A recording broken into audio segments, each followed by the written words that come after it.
အဲ့ဒီအချိန်မှာပဲဘူရှန်ရောက်လာပြီးသူမရဲ့ခန္ဓာကိုယ်ကနေထွက်ပေါ်နေတဲ့ရင်ရဓာတ်ကြီးရဲ့ကြောကိုမြင်လာရတဲ့အခါရှားကျစ်ထန်းတဲ့အကြီးကဲတွေကဒါဟာအစင်းမြင့်တာကိုဓာပညာပဲလို့တအားတော်ရှိကြကြပါတယ်။ဘူရွှဲရဲ့အခုအစင်းကိုနိုင်ဖို့ကမသေးကြတာကြောင့်ဂိုင်းကြီးနှစ်ခုကအဓိကတပည့်တွေပဲပြန်ရတာလို့ရှောင်ပြေးပေမဲ့ရှားမင်ကဘူရှန်ကိုထိုက်ရွှေဂိုင်းရဲ့အဓိကတပည့်အဖြစ်ခန့်လိုက်ပြီးဖြစ်ကြောင်းပြပြလိုက်ပါတယ်။ဟဲရွှေရန်ကလည်းဒါကိုအတီးပြုတ်ပေးလိုက်တာကြောင့်ရှမ်ဖန်းမှညင်းစရာမရှိတော့ပဲဘူရွှဲနဲ့ရင်ဆိုင်မှုပြင်ရပါတယ်။စင်မြေဘက်မှာရှမ်ဖန်းကအစွမ်းကုန်တိုက်ခိုက်တဲ့အခါဘူရွှဲကဆရာရဲ့တင်ပေးထားတဲ့ဓာတ်တိုင်းနဲ့ဓာတ်ကိုအသားရလေးလွှဲလိုက်ရုံနဲ့တင်အနောက်ကအဆောင်ကနှစ်ရှမ်းကွဲသွားပါတယ်။ဒါကိုမြင်လိုက်ရတဲ့ရှမ်ဖန်းဟာကြောက်လုံးလို့ဒူးထောက်ကဆက်ချက်အရှုံးပေးလိုက်ရပါတယ်။ဒီလိုအစွမ်းထက်တဲ့ပညာကိုမြင်လိုက်ရတဲ့ရှားကျစ်ထန်းကလည်းအလွန်တုံလို့သွားပြီးအတင်းမင်းမြတ်ပါတယ်။ဟဲဆန်ရန်ကတော့ဆရာရဲ့အကြောင်းကိုလှုပ်ရထားဖို့အတွက်ဘူရှမ်းဘာသာတရားထိုင်ရသွားလို့ပြောင်းနေလိုက်ပါတယ်။အိမ်ထဲမှာစောင်းတင်းနေတဲ့ရှင်ရဲ့ကိုဆရာရဲ့ကစောက်ကြီးအတိုင်းလိုက်မလို့ပဲနှလုံးသားရဲ့တန်စင်တော့ကိုလိုက်ဖို့လမ်းညွှန်လိုက်ပါတယ်။ဒါကကျင့်ကြံသူတွေအတွက်စောင်းတဲ့လူတစ်ထက်တဲ့ကြခြင်းအဆင့်ဖြစ်ပြီးဆရာရဲ့ကိုယ်တိုင်တီးပြလိုက်တဲ့အခါတာကိုစောင်းတဲ့ကြောင့်မျိုးတွေကလူတွေပါမှင်တတ်သွားပါတယ်။တရားတော်မဲ့ရှင်ရဲ့ကသူမအမတ်မထင်ရခဲ့တဲ့ရှေ့အောင်စာအုပ်ကိုတလောကလုံးမှာဆရာရဲ့တယောက်ပဲနားလဲမဲ့တင်လို့လက်ဆောင်ပေးလိုက်ပါတယ်။ညာရောက်တော့ဆရာရဲ့ကရှေ့အောင်စာအုပ်ကိုတညလုံးဖတ်လိုက်တာကြောင့်စာအုပ်ထဲကအနက်အဓိပ္ပာယ်အကုန်လုံးကိုနားလဲသွားပါတယ်။ရှမ်းဝန်းထဲမှာတော့ရှင်ရဲ့ကဆရာရဲ့အတွက်ကျေးဇူးတင်ကဆံပြီးထွက်သွားပါတယ်။ရှင်ရဲ့ထွက်သွားပြီးနောက်ဆရာရဲ့ကသူမပေးခဲ့တဲ့ရှေ့အောင်စာအုပ်ကိုဖတ်ပြီးမန္တန်တွေကိုရွတ်ဆိုလိုက်တဲ့အခါ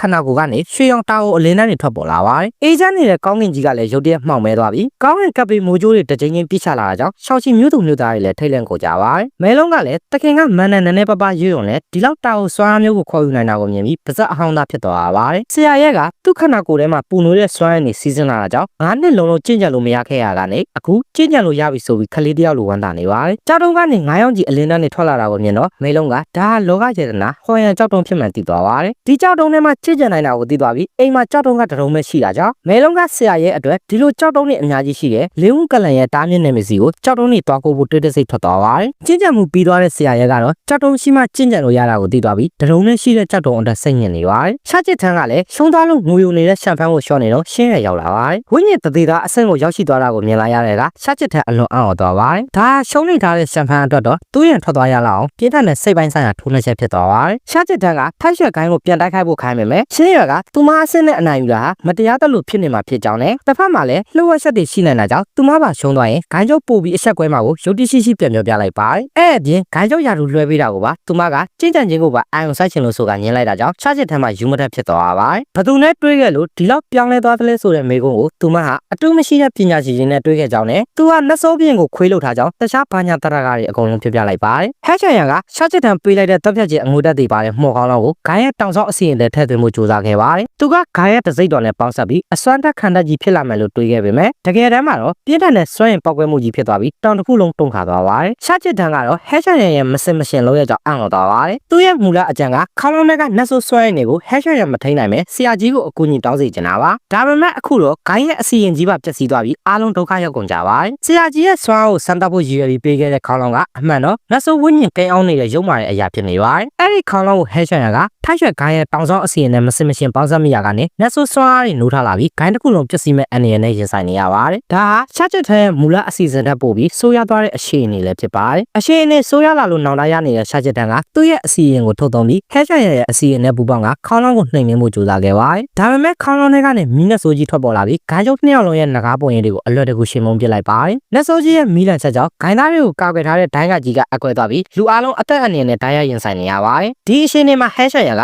သူ့ရဲ့အမှားအတွက်နောင်တရကသူ့ရဲ့တသက်တာကျင့်ကြံမှုအားလုံးကိုသုံးပြီးကိုယ်တိုင်ဖောက်ခွဲဖျက်ဆီးခြင်းနည်းလမ်းနဲ့လက်ဆိုးနဲ့အတူအသေးခံတိုက်ခိုက်ဖို့ဆုံးဖြတ်လိုက်ပါတယ်။တပည့်တွေကိုတော့ရှားကျစ်ထန်းလက်တဲ့အခါဟဲချန်ရကအသက်စတေးပြီးလက်ဆိုးနဲ့အတူအသေးခံတိုက်ခိုက်ဖို့ပြင်နေတဲ့အချိန်မှာပဲဆရာကြီးလက်ဆောင်ပေးထားတဲ့ပကြီးကကောင်းကင်မှာပြန့်ကာလာပါတယ်။ဘူရွှဲနဲ့ရှမ်မင်တို့ကဒါကစီနီယာကြီးရဲ့လက်အမယ်တီးလို့ဝမ်းသာနေကြပေမဲ့ရှားကျစ်ထန်းကတော့ဒီလောက်အစွမ်းထက်တဲ့ပညာရှင်ကြီးရဲ့အချိန်ဝါကြောင့်အံ့ဩနေပါတယ်။တကယ်တော့အဲ့ဒီအချိန်မှာဆရာရဲ့ကအပြင်ကတူထူးတဲ့နေကြောင့်အေးပြက်လို့စိတ်တူနေရဖြစ်ပါတယ်။အဲ့ဒါနဲ့တင်းပြီးဂရင်ကိုလက်နဲ့ဘုံကနေရိုက်ချလိုက်တာကဟိုဘက်မှာပကြီးကားတွေကနေအေယာမလောက်ဝါကြီးအဖြစ်ထွက်ပေါ်လာပြီးမီးနဲ့ဆိုးကြီးကိုချင်းရတဲ့လိုမျိုးတက်ဆက်ထဲနဲ့နှိမ်နေလိုက်ပါတယ်။ပညာရှင်ကြီးကိုတွားရန်စားမိပြီဆိုတာသိသွားတဲ့နတ်ဆိုးကြီးကကြောက်လန့်တကြားနဲ့ခေါင်းလုံးနဲ့ပြန်ဝင်သွားပါတယ်။ဒီလိုအံ့ဖွယ်မြင်ကွင်းကြောင့်ဟဲချန်ရန်ကညဲ့ရွယ်ဆရာရဲ့ကိုရှင်ကိုပူဇော်နေတယ်လို့ လို့ရှားချစ်ထန်းကလည်းလက်တစ်ဖက်ထဲနဲ့နတ်ဆိုးကြီးကိုရှေမိုးလိုက်တဲ့စွမ်းအားကြောင့်တုံလုံးဆောက်ချနေရပါတယ်ဆရာရဲ့ပုံရိပ်ကြီးပျောက်ကွယ်သွားတဲ့နောက်မှာပကြီးကထိုက်ရွယ်ကိုင်းတစ်ခုလုံးကိုလွှမ်းခြုံသွားပြီးထွက်လာတဲ့အလင်းနှန်းတွေကြောင့်ပေါက်ကွဲပျက်စီးသွားတဲ့အဆောက်အဦတွေနဲ့တောင်တန်းတွေဟာနတ်ဖျားပုံတစ်ခုလိုရှက်ရှင်းပြက်လည်ကောင်းမွန်သွားပါတယ်နတ်ဆိုးခေါင်းလုံးဟာလည်းဂိုင်းရဲ့တစိမ့်တော်နဲ့ပေါင်းဆက်သွားပြီးအစွမ်းထက်တဲ့တောင်ဆောက်အစီရင်ရဲ့ဘိုးရက်ဖြစ်သွားပါတယ်ဟဲရှန်ရကဆရာရဲ့ကျေးဇူးကြောင့်ဝမ်းသာမျက်ရည်ကျနေတဲ့အချိန်မှာရှားချစ်ထန်းကအဲ့ဒီပညာရှင်ကြီးကိုတွေးခွင့်ပေးဖို့အသေးအံတောင်းဆိုလာပါတယ်ဒါပေမဲ့ပေးမတွေးကျင်တာကြောင့်နောက်ရက်မှသွားမယ်ဆိုတာဒဏ်ရာတွေကိုအရင်ကူဖို့ပြောလိုက်ပါတယ်အဲ့ဒီအချိန်မှာဝူရှန်ကဆရာကြီးကဒီလိုဘေးရနေရတွေကိုကြိုတင်တွက်ဆထားလို့ဒါပကြီးကားကိုအစီအစဉ်တကျပေးခဲ့တာဖြစ်ကြောင်းပြောပြလိုက်တဲ့အခါအားလုံးကဆရာရဲ့တာကိုအမြင်ကိုပို့ပြီးကြည်ညိုသွားကြပါတယ်နန်ကုန်းကလည်းဆရာရဲ့ကိုရှာဖို့ရှောင်းချီမျိုးကိုရောက်လာပြီးအဝါရောင်အလင်းနောက်ကိုလိုက်ရင်ဆရာရဲ့အိမ်ရှိကိုရောက်သွားပါတယ်အိမ်တကားဝါကနေထွက်ပေါ်နေတဲ့ပြင်းထန်လာတဲ့တာကိုအချိန်ဝါတွေကြောင့်သူကအသက်ရှူတော့မှာပြီးရွှေတွေပြန်နေရပါတယ်ဆရာရဲ့ထွက်ကြည့်တော့နောက်ထပ်ကျင့်ကြံသူတယောက်ရောက်လာတာကိုသိလိုက်ရပါတယ်နန်ကုန်းကဆရာရဲ့ကိုကြည့်ပြီးဘာစွမ်းမှမရှိတဲ့တာမန်လူတယောက်လို့ထင်ရပေမဲ့အလွန်ပြင်းထန်တဲ့တာကိုအငွေ့တက်တွေကြားထဲမှာဘာမှမဖြစ်သလိုနေရကြောင်းဒီနေရာရဲ့ပိုင်ရှင်ဆိုတာသိလိုက်ရပါတယ်ဆရာရဲ့ကလည်းအဖိုးကြီးစိတ်အေးသွားအောင်လက်ဖက်ရည်တိုက်နေတော့စစ်သူရင်ခုံကိုကြည့်ပြီးအဲ့ကကစားကွက်တွေကိုနားလည်နေရကြောင်းစစ်သူရင်ကစားဖို့ဖိတ်ခေါ်လိုက်ပါတယ်ကစားပွဲစတဲ့အခါနန်ကုန်းကဒါကိုသူ့အတွက်ကျင့်ကြံမှုအဆင့်တက်ဖို့စံတက်ချက်တစ်ခုလိုမှတ်ယူပြီးအစွမ်းကုန်ကြိုးစားခဲ့ပါတယ်လောကမှာနာမည်ကျော်တဲ့စစ်သူရင်ဂူရူကြီးကဆရာရဲ့အကွက်တွေကြားမှာလုံးဝရှုံးနေသွားပါတယ်အဲ့ဒီအချိန်မှာနန်ကုန်းရဲ့နှစ်ပေါင်းများစွာပိတ်ဆို့နေတဲ့ကျင့်ကြံမှုအဆင့်ကရှိုးပြတ်တော့မှမို့အတင်းကျပ်တက်လာမှုကြိုးစားခဲ့ပါတယ်အဲ့လိုကြိုးစားနေတော့ဆရာရဲ့ရှန်နယ်ကတစ်ပင်ကြီးစီကနေဂရိပေးတဲ့ထွက်ပေါ်လာကအခုလိုအတင်းကျပ်အဆင့်တက်လာရင်တိတ်ဆုံးနိုင်ကြောင်းနဲ့ဆရာရဲ့ကစစ်သူရင်ကွက်တွေကနေတဆင်သူ့ကိုဘေးကင်းအောင်ဂရိပေးနေတာဖြစ်ကြောင်းဆုံးမလိုက်ပါတယ်နောက်တော့နန်ကုန်းကိုတရက်လက်ဆောင်ပေးပြီးနှင်ထုတ်လိုက်လို့ဆရာရဲ့ကိုနှုတ်ဆက်ပြီးထွက်သွားပါတယ်ပြန်ပွဲပြီးဆုံးသွားတဲ့အခါအရှုံးနဲ့ရင်ဆိုင်လိုက်ရတဲ့ရှားကျစ်တန်ကဆရာရဲ့စီကိုအမြန်ခေါ်သွားပေးဖို့ဟဲရှန်ရကိုပူဇော်နေပါတယ်အစားကတော့နီလန်မျိုးစုံနဲ့ညင်းနေပေမဲ့စစ်တူရင်ဂူရုကြီးပါရောက်လာပြီဖြစ်ကြောင်းသိလိုက်ရတဲ့အခါဟဲရှန်ရလည်းမငင်းတာတော့ပဲသူတို့ကိုခေါ်သွားပေးဖို့သဘောတူလိုက်ရပါတယ်နန်ကုန်းရောက်လာတော့ကြိုဆိုလိုက်ကြပြီးဆရာကြီးနဲ့မိတ်ဆက်ပေးရမယ့်ကိစ္စပြောတော့သူကဆရာရဲ့နဲ့တွေ့ပြီးခဲ့ပြီဖြစ်ကြောင်းပြပြလိုက်လို့အားလုံးအံ့ဩသွားကြရပါတယ်နန်ကုန်းကတစ်ပစ်ကြီးစီကရခဲ့တဲ့တေးရက်ကိုထုတ်ပြပြီးဒီယတနာကြောင့်သူရဲ့နှစ်ပေါင်းများစွာပိတ်ဆို့နေတဲ့ကြည်ကြမှုကိုကြော်ပြကအဆင့်တက်တော့မဲ့အကြောင်းရှင်းပြလိုက်ပါတယ်ရှားချစ်ထန်းကလည်းဆရာကြီးနဲ့တွေ့ချင်လို့ညီမျိုးစုံပြောနေပေမဲ့ခိုင်းချုပ်ကလည်းပေးမတွေ့ချင်လို့အကြောင်းပြချက်မျိုးစုံပေးနေရကြောင်းသူနီးသူ့ဟန်နဲ့ရအောင်တွေ့ဖို့လုပ်ပါတယ်တစ်ဖက်မှာလည်းလူပုံစံပြောင်းထားတဲ့မဲလုံးကမြေခွေးမျိုးနယ်စုရှိတဲ့မျိုးကိုရောက်ရှိနေပါတယ်မြို့အတွင်းမှာမြေခွေးမင်းသမီးနဲ့ကြားနဲ့မျိုးနယ်ရဲ့မင်္ဂလာပွဲအတွက်ပြင်ဆင်နေကြပြီးမြေခွေးနှစ်ကောင်ကမဲလုံးတန်ရာရထားတဲ့ဆိုတဲ့တည်စကားရတာလို့ရန်လာစပါတယ်ဒါပေမဲ့ဆရာရဲ့နားမှာနေပြီးအကုန်ပြန်ကောင်းသွားတဲ့အပြင်ပူကျန်းလာတဲ့မဲလုံးကအသားရလေးပဲရှင်းပြလိုက်ပါတယ်သူတို့ကသူ့ကိုအရင်ကတိုက်ခိုက်ခဲ့တဲ့မင်းရံဖြစ်နေပြီးမြေခွေးမျိုးနယ်စုရဲ့ဘိုးဘေးကြီးပါမင်္ဂလာပွဲတက်မယ်ဆိုတာသိလိုက်ရတော့မြေခွေးမျိုးနယ်စုရဲ့တားမြင့်နယ်မြေတွေကိုခိုးဝင်မှုအတွက်ပါနှက်တဲ့အစီအစဉ်တစ်ခုကိုဆွဲခဲ့ပါတယ်သူတို့သားမင်းရံသူတို့သမီးကိုလာကြတဲ့လမ်းမှာမဲလုံးကလူအုပ်တဲ့ရုပ်ဖြတ်ပါလာပြီးမင်းရံကိုရန်စလှောင်ပြောင်ခဲ့ပါတယ်ဒေါသထွက်လာတဲ့မင်းရံကစင်တိုက်ခိုက်ပေမဲ့ဆရာရဲ့စီကပြင်ရထားတဲ့မဲလုံးကိုလုံးဝမရှင်းနိုင်ပါဘူးမဲလုံးကလက်တစ်ချောင်းနဲ့တည်းမင်းရံကိုမြေကြီးထဲခေါင်းဆိုင်သွားအောင်ဆုံးမလိုက်ပြီးအခမ်းအနားမှာတွေးကြမယ်လို့ပြောကထွက်သွားပါတယ်မဲလုံးရဲ့အဆောင်ကိုကြောက်သွားတဲ့မင်းရံအဆောင်ရှောက်အားလုံးကိုမင်္ဂလာဆောင်တဲ့နေရာမှာစုဝေးဖို့အမိန့်ပေးလိုက်ပါတယ်ဒါကမဲလုံးလိုချင်တဲ့အခွင့်အရေးဖြစ်ပြီးအဆောင်နေမရှိတော့တဲ့အချိန်မှာသူကခွေးအသွင်ကြောင်ကတားမြင့်နာမည်တွေကိုအလက်တကူဝင်ရောက်သွားပြီးဆရာရဲ့အတွက်ဟွမ်ရန်ကြောက်တုံးလေးကိုစိတ်ကြိုက်ချပေးဖို့လုပ်ပါတယ်ဒါပေမဲ့မဲလုံးရဲ့ရှေ့မှာမြေခွေးဖြူလေးတစ်ကောင်ပေါ်လာပြီးအဲ့မြေခွေးဖြူလေးကတကယ်တော့မြေခွေးမင်းသမီးလေးဖြစ်ပါတယ်သူမကမဲလုံးကိုမြှူဆယ်ဖို့စူးစမ်းခဲ့ပေမဲ့မိလဲတော့အရိုက်ခံလိုက်ရပြီးလမ်းကြားအဖြစ်အသုံးပြုဖို့ဖမ်းဆီးခံလိုက်ရပါတယ်မဲလုံးကသူဖမ်းထားတဲ့မိန်းကလေးကတတို့သမီးဖြစ်မှမသိပဲသူမကိုတစားကန်ဖြစ်တော့ကတားမြင့်နာမည်တွေကနိဗ္ဗာန်စီကိုအတင်းခေါ်သွားပါတယ်တစ်ဖက်မှာတော့မင်္ဂလာပွဲကျင်းပရာနေရာမှာတတို့သားမင်းရဟာရိုင်းဆိုင်ကပြုတ်မှုနေပါတယ်သူကမြေခွေးမျိုးနွယ်စုခေါင်းဆောင်ရဲ့လက်ဘေးကိုညှစ်ပြီးရှင်းချောက်ကမြေခွေးမျိုးနွယ်စုရဲ့ဘိုးဘေးကြီးကိုသူ့ရှိထွက်လာဖို့ပြောဆိုနေပါတယ်အဲ့အချိန်မှာပဲအစီကံမလေးရောက်လာပြီးမင်းသမီးလေးထွက်ပြေးပြောက်ဆုံးသွားပြီဖြစ်ကြောင်းသတင်းလာပေါ်ပါတယ်ဒီတဲ့ကြောင့်မင်းရကအလွန်ဒေါသထွက်သွားပါတယ်တားမြင့်နိုင်မြေထဲမှာမဲလုံးကတခင်ဖြစ်သူအတွက်ဟွာရန်ကြောက်တုံးလေးကိုရှာဖွေနေပါတယ်အခုလိုယရနာရီလာကိုတာကြားတဲ့မျိုးနွယ်စုကတခင်လေးလက်စားလက်ရှိမှမကြောက်ဘူးလားလို့မေးတော့အဲ့ကောင်ကဘာကောင်မှမဟုတ်ပဲမြေခွေးမင်းသမီးကအလုကောင်မျိုးနဲ့လက်ထက်ရတာနှမျောစရာပဲလို့ဝေဖန်လိုက်ပါတယ်မင်းသမီးလေးကလည်းသူမကအရာရာပြီးဆုံးပြီးကြိုင်ဘက်ခင်တဲ့လူမျိုးနဲ့လက်ထက်တင်တာလို့ပြောတော့သူ့တခင်ကအလွန်လူမျိုးလို့ဆိုပါတယ်အဲ့တခင်ကသူမတို့ရဲ့ဘိုးဘေးကိုမရှင်းနိုင်ပါဘူးပြောတော့သူကဆရာရဲနဲ့တွေ့ဆုံပြီး3နှစ်အတွင်းအခုလိုအစိမ်ရောက်ရှိခဲ့ပုံကိုကြွားဝပြောဆိုလိုက်တဲ့အခါမင်းသမီးလေးကအဲ့လိုပညာရှင်မျိုးစီမှာအစိမ်ကလုံးရှင်စိတ်တော်ရှိသွားပါတယ်ထူးဆန်းတဲ့အခေါင်တလားနာမှာဟွာရန်ကြောက်တုံးလေးကိုတွေ့ရှိသွားတဲ့အချိန်မင်းသမီးလေးကအမြင်ရှိကြောင်းတားမြစ်ပါတယ်အဲ့နေရာကဘိုးဘေးကျင့်နေတာနေရာလို့ပြောတော့ဘိုးဘေးမင်္ဂလာဆောင်ကိုမသွားသေးတာကိုသူမဘလို့သိလဲလို့မဲလုံးကမေးတဲ့အခါသူမဟာကြောက်ဆုံးနေတဲ့ဒုသမီးဖြစ်ကြောင်းထုတ်ဖော်ပြောကြားလိုက်ပါတယ်ဆက်ဆက်ဆိုတယ်လို့ခေါင်တလားထဲကနေဘိုးဘေးကြီးရဲ့ပြင်းထန်တဲ့အချိန်ဝါတွေထွက်ပေါ်လာပြီးကြောက်တုံးလေးကိုပြန်ထားဖို့ရှင်းချောက်လာပါတယ်မဲလုံးကရှင်းချောက်မှုကိုဂရုမစိုက်ပဲကြောက်တုံးအားလုံးကိုတင်းကျုံယူက ထွက်ပြေးဖို့ကြိုးစားခဲ့ပါတယ်ဒါပေမဲ့မင်းသမီးလေးကရှေ့ကနေအမြန်ပြေးထွက်သွားပြီးတကားကြီးကိုအပြင်ကနေပေးချလိုက်ပါတယ်သူမကမဲလုံးသားအသက်ရှင်လျက်ထွက်လာနိုင်နေသက်ခင်အကြောင်းယုံပေးလိုက်မယ်လို့ပြောပြီးရှောင်ပိတ်ထားခဲ့ပါတယ်ဂူထဲမှာပိတ်မိနေတဲ့မဲလုံးကိုမြေခွေးဘိုးဝင်းမကြီးကအစီရင်နဲ့ရှုံနှောင်လိုက်ပါတယ်ဘာလို့ကြောက်တုံးနေလာခိုးတာလဲလို့မေးတော့သူ့သက်ခင်အတွက်လို့ပြောလိုက်တဲ့အခါနေသက်ခင်ကဘသူမို့လို့တာမန်လူတွေမတတ်ဆင်နိုင်တဲ့ဒီလိုယတနာကိုတတ်ဆင်နိုင်တဲ့အစွမ်းရှိရတယ်လေလို့စော်ကားပြောဆိုလိုက်ပါတယ်အဲဒါကြောင့်မဲလုံးကဒေါသထွက်ကသူ့သက်ခင်ရဲ့အစွမ်းကိုပြမယ်ဆိုပြီးဆရာရဲ့သူ့အတွက်ဆွဲပေးထားတဲ့နတ်ဆိုးအင်္ဂရိပကြီးကားကိုထုတ်တုံလိုက်ပါတယ်ပကြီးကားတွေကထွက်ပေါ်လာတဲ့ပြင်းထန်တဲ့ငကားအရှင်ဝါတွေကဘိုးဝင်းမရဲ့ခံစစ်ကိုဓာတ်ရိုက်ခတ်သွားတာကြောင့်သူမမှတိုးရမီလွတ်ထွက်သွားပါတယ်နောက်တော့မဲလုံးကကြောက်တုံးလေးကိုယူကအေးဆေးစွာထွက်သွားနိုင်ခဲ့ပါတယ်တစ်ဖက်မှာလည်းကြောက်ကမထိတ်မှာအဖေဖြစ်သူကမင်္ဂလာဆောင်မှုဖြောင်းပြနေပြီးသူတို့မျိုးနွယ်စုရဲ့ဘိုးဘေးကြီးတန်းရပြောက်ဖို့အတွက်ကြားနဲ့မျိုးနွယ်စုကမင်းရဲ့ယတနာကိုအားကိုးနေရတာကြောင့်မင်းသမီးလေးကိုအာဓမလက်ထပ်ခိုင်းနေရဖြစ်ပါတယ်မဲလုံးကဘိုးဘေးကြီးရဲ့ခူတွေကနေထွက်လာတာကိုမြင်လိုက်ရတဲ့အခါမင်းသမီးလေးဟာဆရာရဲ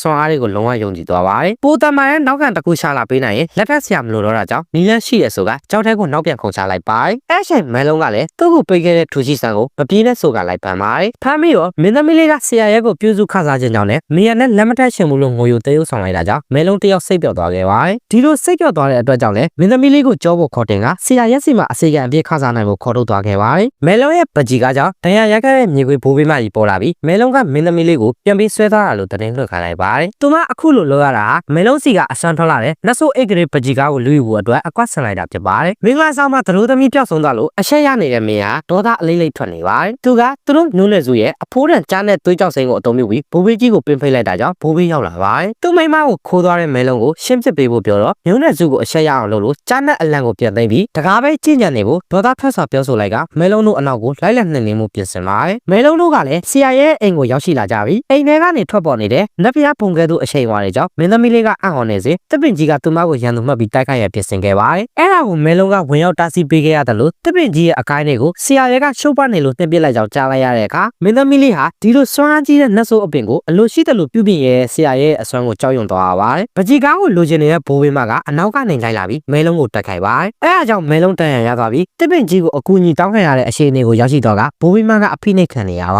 တယ်အိမ်ထဲမှာရှိနေတဲ့ဆရာရဲ့ကတော့ဘာမှမသိပဲတချင်းဆိုနေချိန်အပြင်ကမဲလုံးတဲ့အကြလို့ပြဿနာရှာလာပြန်ပြီလားဆိုပြီးထွက်ကြည့်ပါတယ်ဆရာရဲ့စီကနေထွက်ပေါ်နေတဲ့နတ်ဖျားအချိန်ဝါတွေကြောင့်သူတို့၃ယောက်စလုံးလူအသွင်ကနေမူလတရိษံအသွင်ကိုအလိုလျောက်ပြန်ပြောင်းသွားကြပါတယ်ဆရာရဲ့မျက်လုံးထဲမှာတော့တရိษံ၃ကောင်အိမ်ရှိမှစူညံစာရံဖြစ်နေတာမျိုးပဲမြင်နေရပါတယ်ဘိုးဝင်းမကဆရာရဲ့ကိုစမ်းသပ်ရှင်တဲ့အတွက်ခုံဖို့ကြိုးစားခဲ့ပါတယ်ဒါပေမဲ့ဆရာရဲ့ကချက်ကလေးငှက်ကလေးဖမ်းတယ်လို့မျိုးဂုတ်ကိုအလွယ်တကူဆွဲမလိုက်ပြီးအဝေးကိုလွှတ်ပစ်လိုက်ပါတယ်ဒဏ်ရာရနေတဲ့မြေခွေးဖြူလေးကိုမြင်တော့ဆရာရဲ့ကရှစ်ဆရာလေးဆိုကဖတ်နေပြီးဒဏ်ရာရထားတာကိုမြင်တော့ကုပေးဖို့သူမကိုပွေ့ချီကအိမ်ထဲခေါ်သွားပါတယ်ဘိုးဝင်းမကအဝေးကနေလှမ်းော်တားပေမဲ့မင်းသမီးလေးကတော့ဆရာရဲ့အနားမှာကပ်ပြီးအခွင့်အရေးရယူဖို့ဆုံးဖြတ်လိုက်ပါတယ်ဘိုးဘေးကြီးကိုစိတ်မပူဘူးမျက်စိမှိတ်ပြပြီးလှမ်းပြောခဲ့တာကြောင့်မင်းသမီးလေးဟာပညာရှင်ကြီးရဲ့အိမ်ထဲကိုအနီးကပ်ဝင်ရောက်ခွင့်ရရှိသွားပါတယ်လက်ဆိုးပြီးနှစ်ပါးဖြစ်တဲ့မင်းရှန်နဲ့ထူစစ်တို့လူသားနဲ့မြစ်တဲ့ကျူးကျော်ဝင်ရောက်လာတဲ့ဆိုတဲ့သတင်းကြောင့်ရင်းရကားချုပ်တော်မှုရှန်အကြီးကျယ်ထိတ်လန့်သွားပါတယ်အရှင်အနေစိုးရင်ရအကြောင်းတားလို့ကိုင်းချုပ်လော်ဝန်ဖုံးနဲ့ဟဲချွန်ရန်တို့စီအတန်လွှတ်ပရိစီနဲ့အရေးပေါ်အကြောင်းကြားလိုက်ပါတယ်ရှားချစ်ထန်းကစိုးရင်ပူပန်နေပေမဲ့ဟဲချွန်ရန်ကတော့အေးစစ်စစ်ရှိနေပါတယ်ဒီလိုဖြစ်နေတာကဆရာရဲ့ကြောင့်ဖြစ်ပြီးအသက်ရှင်ရတာညင်းငွေ့နေလာခဲ့လိုက်ဖို့ဆိုကအေးစစ်စစ်တူရင်ထိုင်တုံးနေပါတယ်ဆရာရဲ့ကိုကြောက်ပြီးထွက်ပြေးလာတဲ့ထူစစ်က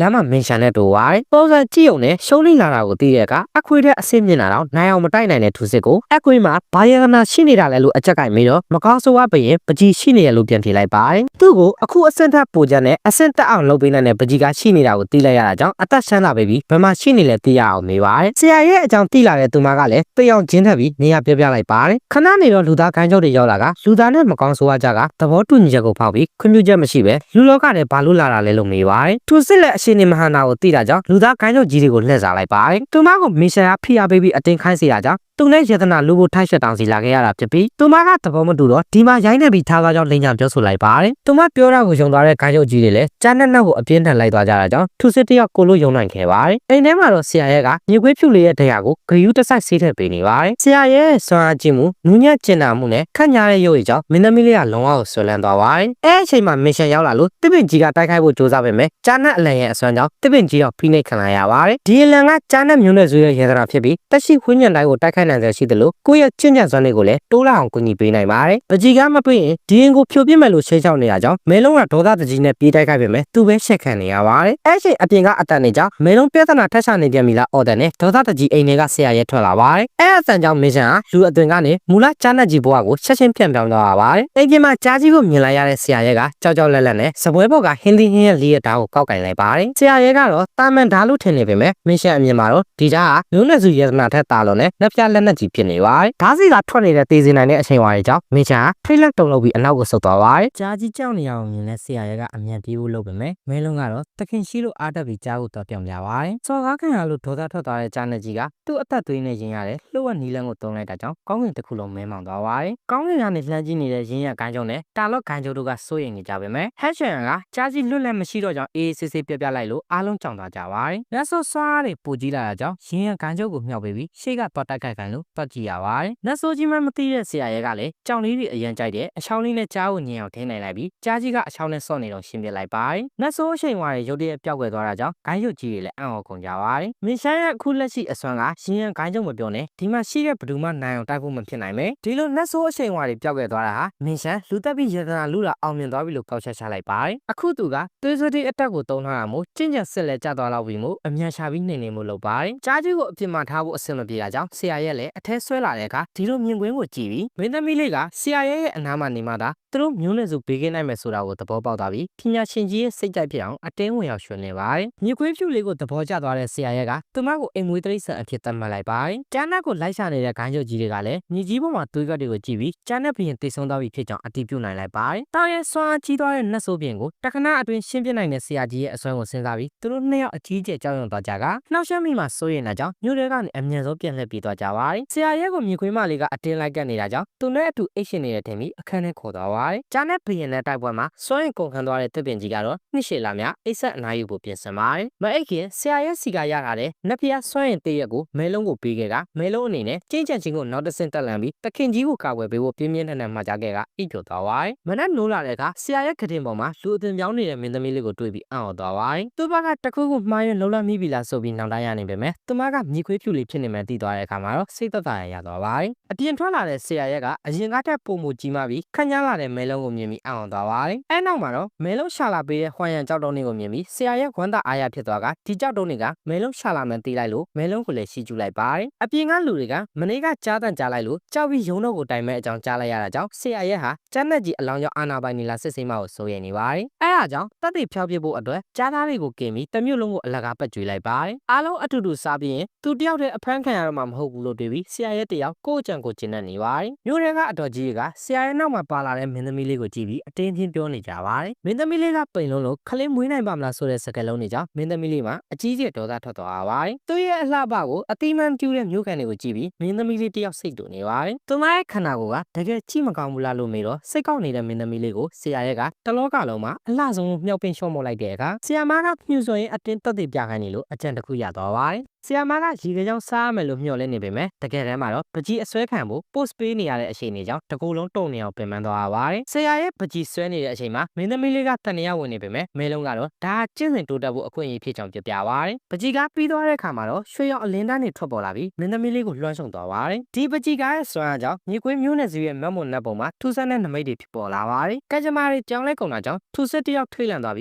းဗီဒီပညာရှင်ကြီးရှိုးလုံးစီကိုအပြေးလာသွားပြီးအကူအညီတောင်းခံပါတယ်ရှိုးလုံးစီမှာကြားနဲ့မျိုးနဲ့စုခေါင်းဆောင်နေတဲ့ဆုံကသူတို့ဘိုးဘေးရဲ့ဝိညာဉ်မိအိမ်ငိမ့်သွားလို့ရှိုးလုံးစီလာအတီးပြုကြတာဖြစ်ပါတယ်သူတို့ကမင်းရှမ်းတိတ်သွားတာကိုလက်မခံနိုင်လို့ရှိုးလုံးစီမှာလာတော့ချက်ကြည့်ရဖြစ်ပြီးတော့ချက်ကြည့်ခိုင်းတဲ့အခါမင်းရှမ်းကအရင်ဆွမ်းအားကြီးတဲ့လူတယောက်လက်ချက်နဲ့တိတ်ဆုံးသွားတာဖြစ်ကြောင်းသိလိုက်ရပါတယ်လက်စားရှိဖို့ကြိုးစားရင်မျိုးနဲ့စုတစ်ခုလုံးပျက်စီးသွားနိုင်တာကြောင့်ဘာမှထပ်မစုံစမ်းဘူးကြားနဲ့တွေကိုပြင်းပြင်းထန်ထန်တားမြင်လိုက်ပါတယ်သူစစ်ကလည်းတစုံတယောက်ကသူတို့ရဲ့ကံကောင်းမှုအငွေ့တက်တွေကိုစုပ်နေတာဘသူလဲကြည့်ခိုင်းတော့ရှိုးလုံးကမြေခွေးမျိုးနဲ့စုရဲ့ကံကြမ္မာတွေကမင်းသမီးလေးထူချီစန်းစီကိုအကုန်ပြောင်းရွှေ့သွားကြောင်းဟောပြောလိုက်ပါတယ်သူစစ်ကထပ်ပြီးတော့ချီစန်းစီကံကောင်းမှုတွေလွှဲပြောင်းပေးတဲ့ပုံကိုကြောင့်တီးဖို့ထပ်မံတွက်ချက်ခိုင်းလိုက်ပါတယ်ဒါပေမဲ့တွက်ချက်ကြည့်တဲ့ခဏမှာပဲကောင်းကင်ကနေမိုးကြိုးကြီးပြစ်ချလိုက်လို့ရှိုးလုံးသွေးရန်လဲကျသွားကအဲပုံကိုနဲ့ရန်သူဖြစ်လို့မရကြောင်ကြောက်ကြောက်လန့်လန့်နဲ့တတိပေးလိုက်ရပါတယ်ဟက်ရှယ်ရန်ကလည်းအတူရှိနေတဲ့ကြားချက်တန်းကိုနှင်ထုတ်ကကြားနက်ကိုတုံးသွင်းပြီးထိုက်ရှယ်ရဲ့ငိန်ချမ်းရေးကိုကာကွယ်ပေးခဲ့တဲ့ဆရာရဲ့ကိုကျေးဇူးတင်ဖို့ထွက်လာပါတယ်ဒါပေမဲ့လမ်းမှာရှားချက်တန်းနဲ့တိုးတဲ့အခါနောက်ရောက်ခံလိုက်လာတာလားထင်နေလို့သူကပြန်သွားတဲ့လမ်းမှာဘိုးဘေးရန်ုံနဲ့တိုးကြောင်းနဲ့သူတို့ကထိုက်ရှယ်ကိုင်းစီလာပြီးဆရာရဲ့ကို အယူသေးပေးချင်နေတာမို့သူတို့နဲ့အတူလိုက်လာခဲ့ကြောင်းပြပြလိုက်ပါတယ်။အဲ့ဒါကြောင့်ဟဲရှန်ရက